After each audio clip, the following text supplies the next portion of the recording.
করে এবং শিক্ষকতা জীবন কাটিয়ে অবসর যাপন করতে সুযোগ লাভ করতে পেরেছিলাম ওনার উপরে এবং তার শিক্ষার মধ্য দিয়ে। আমি আর দ্বিতীয় ব্যক্তি বলখানের কিছু সন্তান হাজারেশ্বর গ্রামে জন্মজাত, বিভিন্ন সংগঠনের সংগঠক এবং ওনার সাথে আমরা দীর্ঘদিন বৌদ্ধ সমাজের বিভিন্ন গ্রামের বৌদ্ধ সমাজের কল্যাণমূলক কাজ করার সুযোগ পেয়েছিলাম।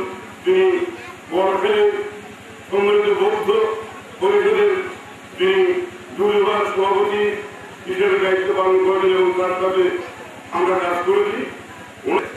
আমরা কানুনওয়ালা বৌদ্ধ ছাত্র সংসদ যে গঠিত ছিল সুন্দরভাবে আমরা চালিয়ে নিয়েছিলাম।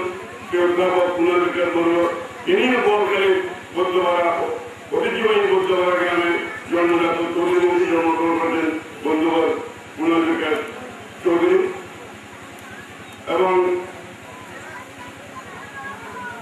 বাবু বঙ্কিমচন্দ্র বড়ুয়া বীর পূর্বামুখিয়া একটা ঐতিহ্যবাহী পরিবর্তন জন্মগ্রহণ করেছিলেন, দীর্ঘদিন শিক্ষকতা জীবন চালিয়েছেন এবং ওনার সাথেও দীর্ঘদিন শিক্ষকতা করার ওনার সহকর্মী হিসেবে কাজ করার সুযোগ পেয়েছিলাম। ওনার চলনে বর্ণনে শিক্ষা দীক্ষায় বৌদ্ধ সমাজের মধ্যে আমরা যে কজন শিক্ষকতা জীবনে দেখেছি বঙ্কিমচন্দ্র বড়ুয়া তার মধ্যে একজন। ওনাকে যে আজকে সংগঠিত করা হচ্ছে এটা অত্যন্ত গৌরবের কথা। তারপর আজ আমাদের একই সমাবেশে সংগঠিত হতে পারো, সমাজ সেবা করতে পারো, জনসেবা করতে পারো এই কামনা করে এবং সবাইকে আজকে অতিথিবর্গের সংগঠিত ব্যক্তিবর্গের প্রতি বিনম্র শ্রদ্ধা অভিনন্দন জ্ঞাপন করে যারা আজকে উপস্থিত থেকে এই অনুষ্ঠানকে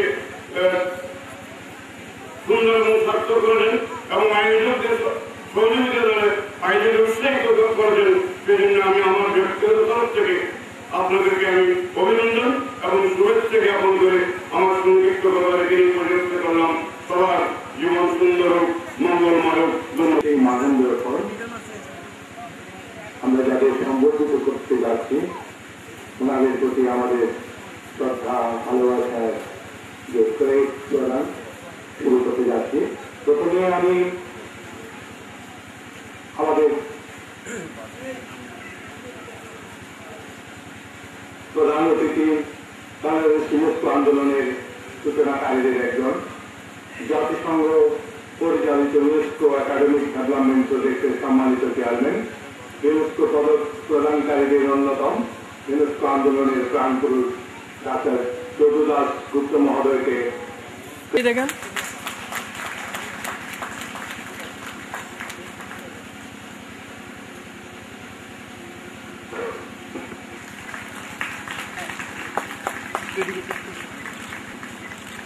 একটু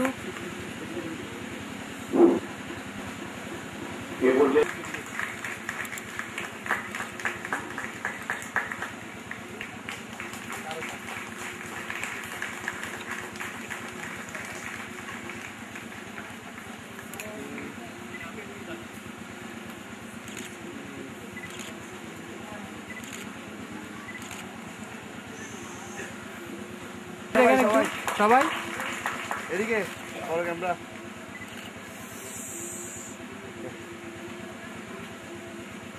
তাকান, একটু ক্যামেরার দিকে তাকান, এই জাঙ্গলের দিকে তাকান একটু। প্রধান শিক্ষক বঙ্কিমচন্দ্র বড়ুয়া মহোদয়কে ক্রেস্ট প্রদান করবেন আমাদের সম্মানিত প্রধান অতিথি ডাক্তার যদুদাস গুপ্ত মহোদয়। ক্যামেরার দিকে তাকান, একটু ক্যামেরার দিকে তাকান।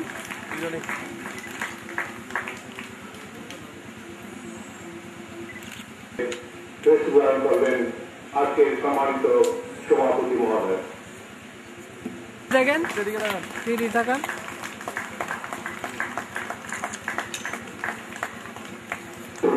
অনুরোধ করছি যে সারিবদ্ধভাবে দাঁড়িয়ে একটু ফটো সেশন দেওয়ার জন্য। দাঁড়ান।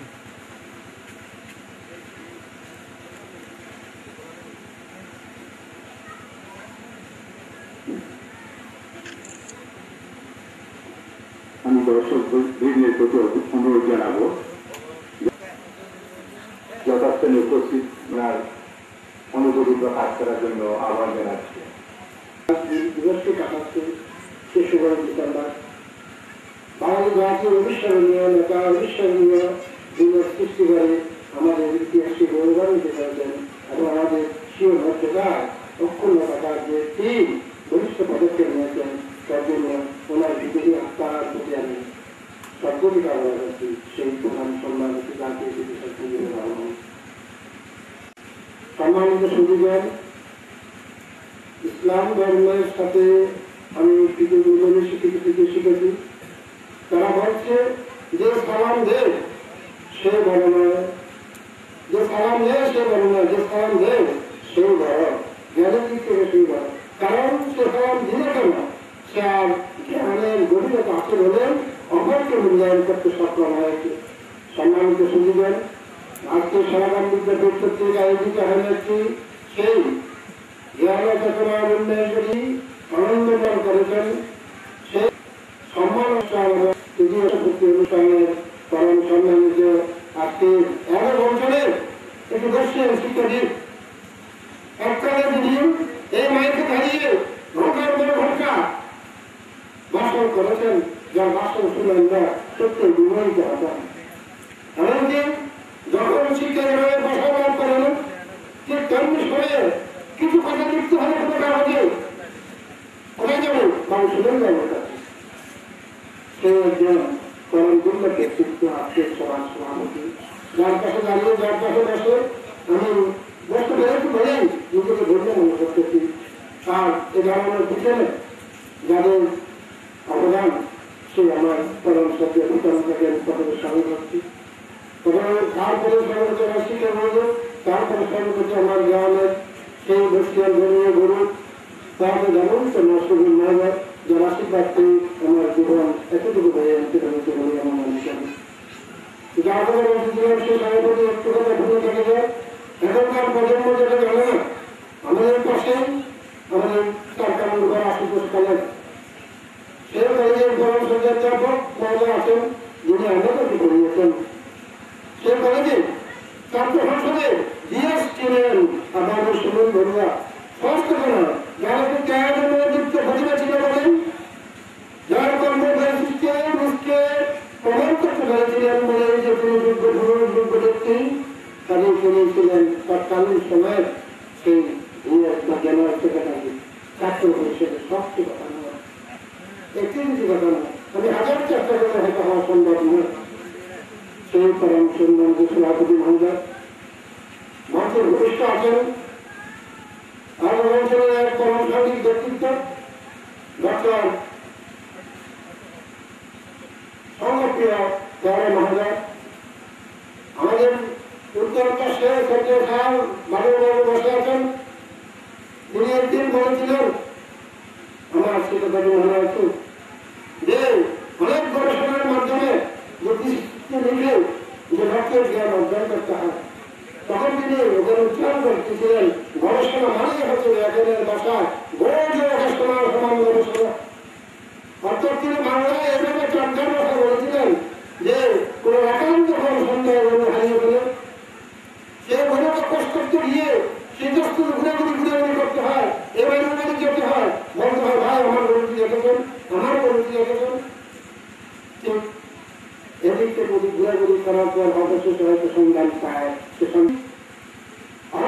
আমি বলবো যে তিনি অবশ্যই একটু জানতেন, নিজেও ভেবেছিলেন তিনি মাইগ্রেট করে জন্ম নিয়েছেন, তার দ্বারা চাকরি অর্জন করেন না, তখন তিনি জানিয়েছিলেন এটাই সবচেয়ে বড় কথা। আমি এদিকে তাকে ধন্যবাদ দিতে শ্বাসের প্রশংসা করি, তার ব্যক্তিত্বের প্রশংসা করি, কেন তিনি দাঁড়িয়েছিলেন হয়তো না হয়তো আয়োজন আয়োজন বড় হতো না, কিন্তু ভূতিতে তিনি অবতীর্ণ হয়েছিলেন, সকলের দ্বারা যেটা সম্ভব নয়। অপরদিকে আছেন আমাদের বিধায়ক যা প্রতিষ্ঠ বাংলা থেকে প্রায় বলতে গেলে বর্তমানে প্রয়াসিত হয়ে সেই স্কুলকে প্রত্যেক ক্রমে সেই দিল্লি থেকে সিন্ধুকে রূপান্তরিত করে আজকে আলোচনা যে ছড়িয়ে দিয়েছেন তার জন্য এই গৌরবময় প্রধান শিক্ষক মহাশয়কে আমি অভিনন্দন জ্ঞাপন করছি। আপনাদেরকে সম্মানিত কার্যসারীতে যারা বসে আছেন, যারা বক্তব্য রয়েছেন, এগুলোর যে সেই সম্মানিত ব্যক্তিবর্গ আছেন, উপস্থিত মাতৃমণ্ডলী আছেন, তবে সব কথা হলো উপস্থিত কম হয়েছে সেটা বড় কথা নয়। কারণ একটি চারটার কথা আছে, যত কম তত কম, বেশি হলে খুব দরকার নেই। কারণ একজন আমাকে বলল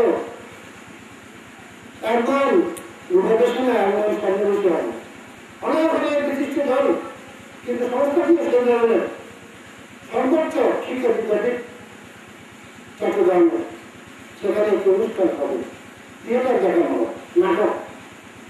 এর মধ্যে সবাইকে চিঠি দিল, সকলে আসলেন তারা বিশিষ্ট দল। তখন অডিয়েন্স বসে গেছে, চেয়ারের বা যে আসন যেটা আসন সকলে সুন্দরভাবে বসতেন, দীর্ঘ ব্যক্তিত্ব দিল। এদিকে যারা আয়োজক তারা তখন কি করল, সন্তা পূরণ নিয়ে বক্তব্য দিতে আরম্ভ করল, বাস গাড়তে আরম্ভ করলো, খুঁজে যাচ্ছে আরম্ভ করলো, পর্দা দিতে আরম্ভ করলো, এবং যাবতীয় কর্ম ধীরে ধীরে ধীরে ধীরে সম্পাদন করে বেশ কিছু সময় গেল। এইটুকু সময় নিয়ে তারা যখন জব শেষ ধরল, পুরো উদ্যোগ বললেন আমাদের নাটক এখানে শেষ।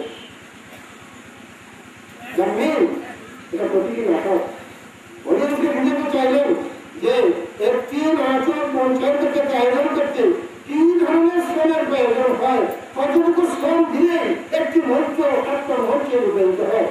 ঠিক আজকে আমি বলবো যে এই আয়োজন করতে গিয়ে হয়তো মনে যেগুলো বলেছেন সেটা অনুরাগী সত্য কথা, যে একটি আয়োজনের পেছনে যে শ্রম, সে শ্রমের প্রতি আমি আবার আমার ব্যক্তিগত কৃতজ্ঞতা প্রকাশ করে আয়োজনের ধন্যবাদ জ্ঞাপন করি।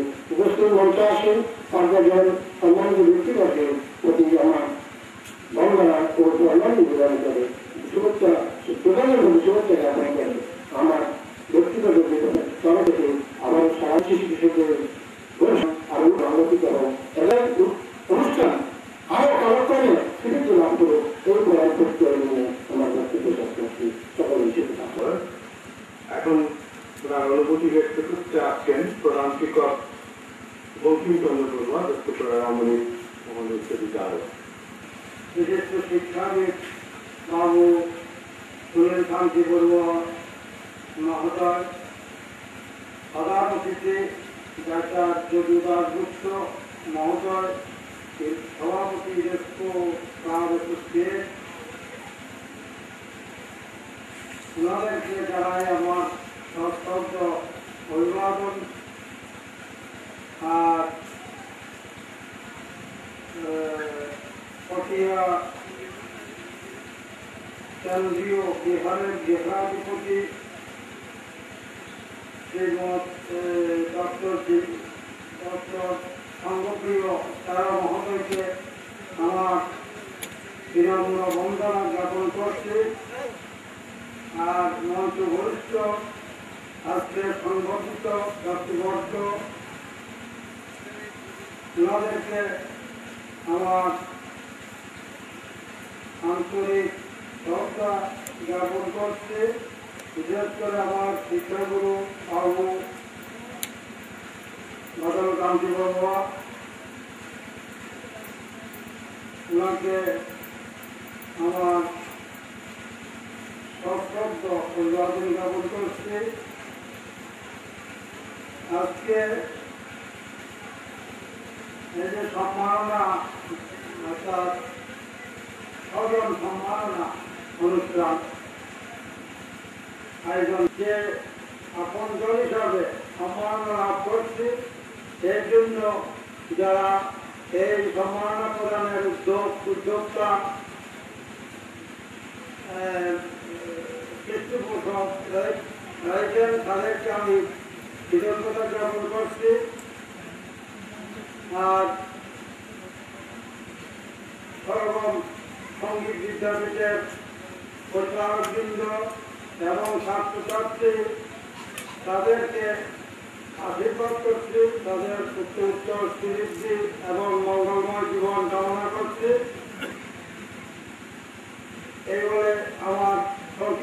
বক্তব্য এখানে সমাপ্ত করছি। ধন্যবাদ। গ্রহণ করেছি। আজকেও এবং আগামীতেও আমরা যাদের আমরা সম্মাননা প্রদান করব, যাদের আমরা তাদের আমাদের নিজের মানুষ হিসাবে, আমাদের স্বজন হিসাবে সম্মানিত করতে চাইব।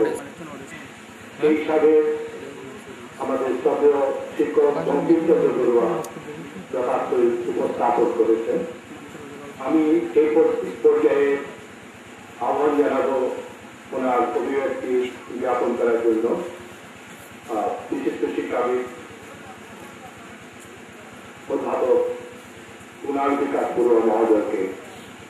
অধ্যাপক কুণাল বিকাশ বড়ুয়া মহোদয় তৃতীয় বাণী প্রতিষ্ঠান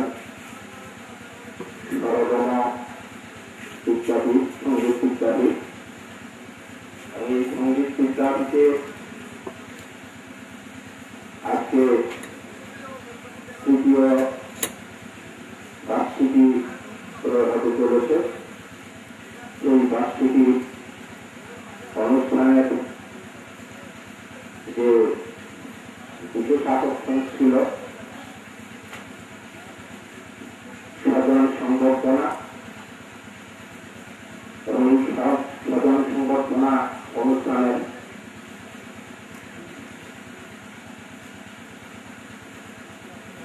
আজকের যে সভাপতি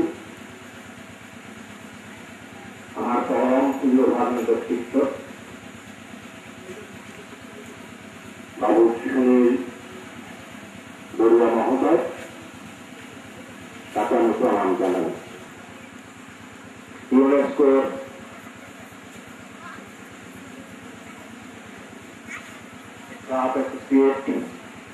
সভাপতি, মঞ্চে আছেন প্রধান বক্তা আমার পরম প্রিয় ভাজন সাংগীতিক ব্যক্তিত্ব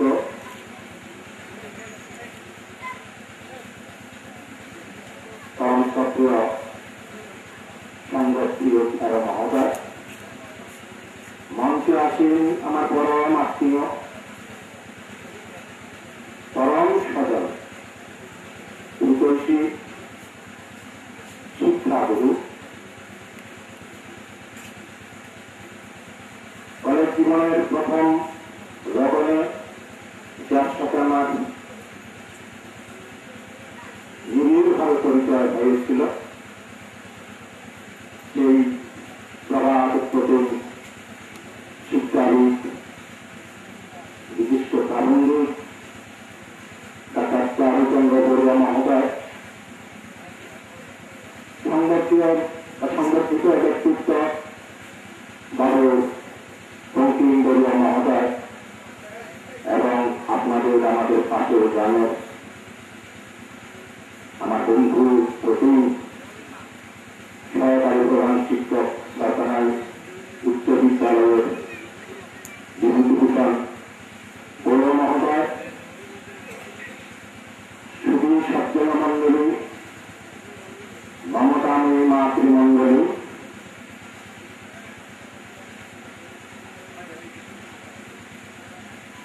কুসুম সংকাশ, সুনীল বিচারী,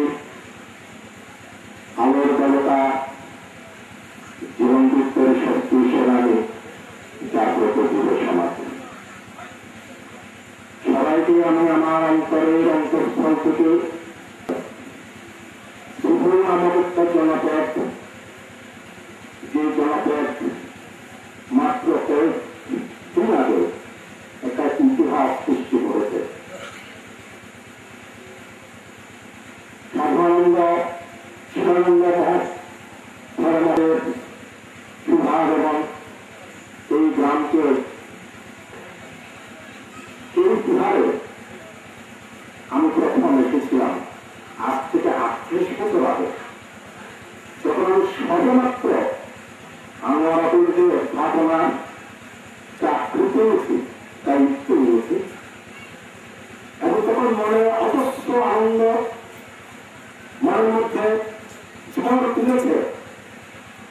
সত্য পাঠ করেছি এবং সাথে সাথে চাকরি করেছি, কি আনন্দ ধরে রাখার মতো নয়। এবং আমার মতো একজন অভাজন সে আমার কলেজের মতো একটা বিশাল বিজ্ঞাপনী বিশাল একটা থানার একটাই সেখানে আমি হঠাৎ করে অধ্যাপকের পর পেয়ে গেলাম। এটা আমার জন্য বিরাট পাওয়া ছিল। সঙ্গত কারণে আমি তখন বিভিন্ন অনুষ্ঠানে ঘুরে বেড়াচ্ছি, যখনই সময় পেতাম হয়তো প্রতিনিধি করতাম কোন জায়গায় হয়তো সংগঠনে বক্তা ছিলেন উনি, কিন্তু আমাকেই তুলে দিল। সেদিন আমি আপনাদের কাছ থেকে যে স্নেহ এবং মমতা আপনারা ধরে দিয়েছিলেন, তখন আমি শুধুমাত্র চাকরি বলা যায় আমি আনন্দে অভিভূত হয়ে গিয়েছিলাম। আমার জীবনের প্রথম ভাষণ কারণে ওখানে দিতে আপনাদের এখানে সঙ্গত কারণে এখানে আসতে আপনারা যে আমাকে আজকে সংগঠিত করলেন, আমার আনন্দ ধরে রাখার মতো নয়। যেদিন এসেছিলাম সেদিন যেটা বলেছিলাম, আজকে যেটা পাচ্ছি সেটা হাজার গুণ যেন হাজার ভাবে পরিণত হয়ে আমাকে আনন্দ ভাসিয়ে দিচ্ছে। কিন্তু সত্যি একটা কথা আমি বলি, সংগঠনা এখন কারা পায় সমাজের চিত্রকারবার দেখুন, সমাজের চিত্রকারবার দেখুন। আমরা সংগঠিত সংগঠন করার সূত্রটি এই যুগের বিচারে আজকের প্রেক্ষাপটে আপনারা মনে হয় একটা দুঃসাহস, আপনারা মনে হয় একটা বিরাট একটা বিপ্লব ঘটিয়ে দিয়েছে। যেমন কলকাতা হচ্ছে এখন সংগঠনের কাজে যারা রয়্যাল টাকা আছে সেই সংগঠিত ব্যক্তিরা গ্রামে গ্রামে তাদের চর ছেড়ে দেয়, চর বুঝুন না, চর ছেড়ে দেয় এবং সেই চরকে তুমি বলে যে আমাকে যদি তোমাদের ওইখানে অতিথি করে নিয়ে যাও, আমি 20,000 টাকা দেবো, 10,000 টাকা দেবো, 50,000 টাকা দেবো। এইভাবে এই গাছগুলো বেচা কেনা হয়ে যায়। প্রতিষ্ঠিত গ্রামে দেখেছি, বিভিন্ন অনুষ্ঠানে দেখেছি, সেই সমস্ত ব্যক্তিরা সংগঠিত হয়, সেই সমস্ত ব্যক্তিরা লাল নোটে 1,000 টাকার লাল নোট দেখিয়ে আমাদের চোখের মধ্যে তুলে দিয়ে সমাজ থেকে সংযুক্তরা পায়। আমাদের বরাদ্দ কথা ছিল না, কিন্তু ব্যতিক্রম ঘটলো এইখানে শ্রীপুরেশে সেদিন 4 জন আমার বড় আত্মীয় বন্ধু তারা গিয়েছিলাম, তাদেরকে এক কাপ ভালো করে চাল খাওয়াতে পারলেন না। আমি তারা বলছিল আমাদের যেতে হবে, আপনাদের যেতে হবে। আমরা এই 4 জন বা 6 জনের নাম নির্ধারণ করেছি আপনারা আসবেন। তখন আমার মনে হলো আবার কি আমরা আগের সীমান্তিত্ব হয়ে পেয়েছি গুরুজনদের সংরক্ষণা করার জন্য, সংরক্ষিত করার জন্য বাংলাদেশের সেই তথ্য সমাজটি তৈরি হয়েছে আমার নতুন করে। সেই তথাকথিত দানবীরেরা যারা আমাদের মাথা কিনে নিয়ে সমাজকে বিভ্রান্ত করছে, সমাজকে একেবারে তুলিচ্ছে, দুষ্ট জনগোষ্ঠী তৈরি করছে। যেমন আমি বলি, আমার ভারতে এখন পরিচিত কালের মধ্যে দিয়ে আমরা দেখি সেই সমস্ত সংগঠিত ব্যক্তি এমন শব্দ সেই মঙ্গল কারণ তত্ত্ব বিহারের মধ্যে আমার দাদা গিয়েছিল। আমার দাদা বাবু কবিরাজ বাবু গিয়েছিলেন, পেছনে বসেছিলেন, আমি বসেছি সামনে। এবং সমাজের চিত্র সেদিন ভারতের সাথে যেমন করে তথ্য সমিতির নেতৃবৃন্দ যেভাবে একাকার হয়ে গিয়েছিল, আমরা কি বন্ধনা করছি তথ্য সমিতির নেতৃবৃন্দকে বন্ধনা করছি না, নেতৃত্বকে বন্ধনা করছি, সেটা আমাদের তার করতে বেশ কষ্ট হয়েছে। এবং এমনও দেখেছি সেদিন দুর্ভাগ্যজনক ভাবে তিনি পঞ্চশীল প্রার্থনা করছেন, ভুল করছেন না, তিনি পঞ্চশীল 3বার প্রার্থনা করলেন। একজন 1 নম্বর সমাজের বিশিষ্ট একটা প্রথম শ্রেণীর সংগঠন, জাতীয় সংগঠন তথ্য সমিতি, সেই অনুষ্ঠানের মধ্যে যদি পঞ্চশীল গ্রহণ করা হয়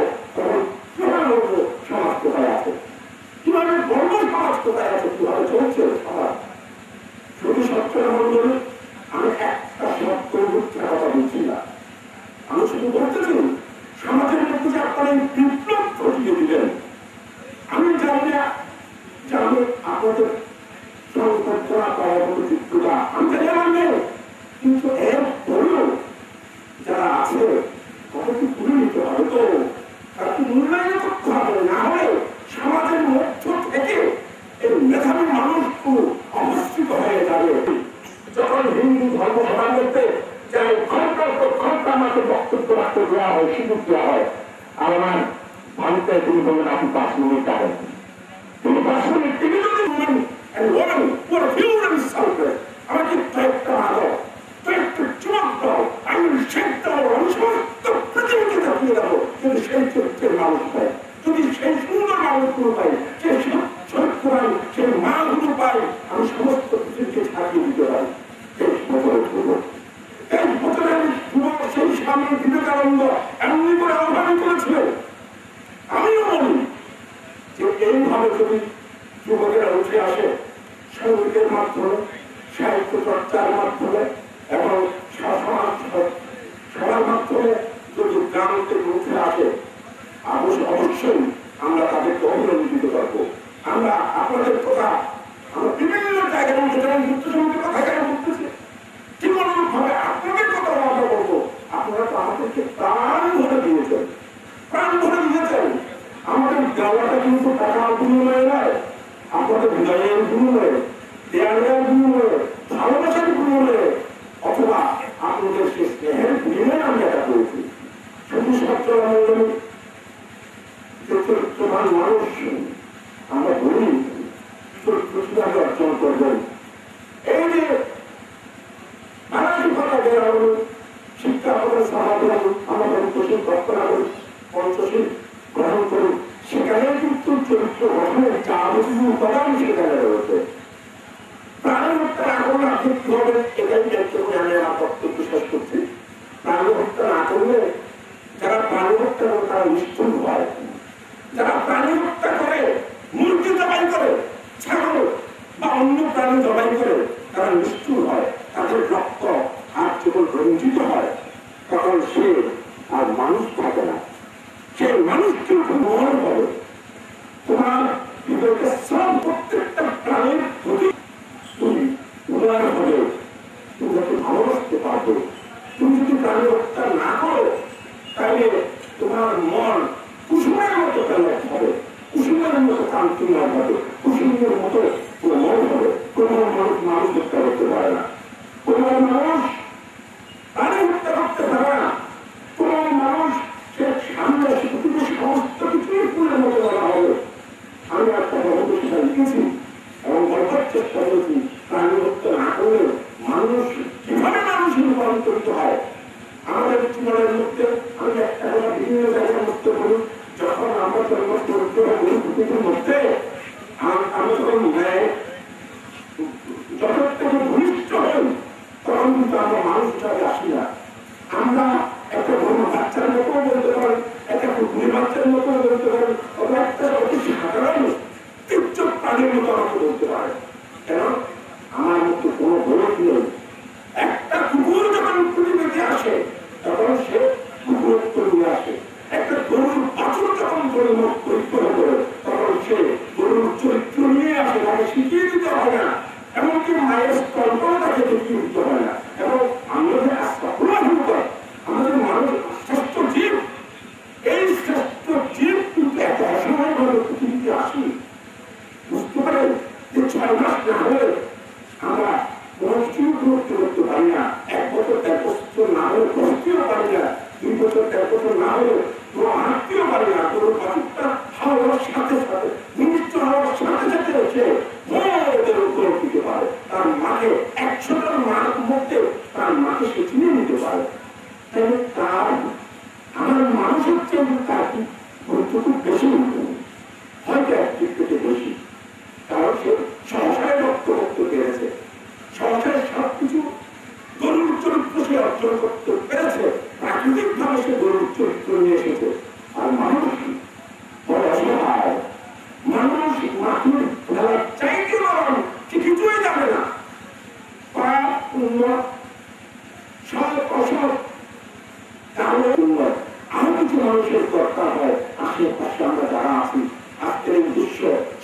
সংকটাপন্ন যুগ। এখানে মানুষের ভূমিকা চিকিৎসা চাকরি পুরুষ মহিলা সম্পর্কের বিভিন্ন সংঘাত করতে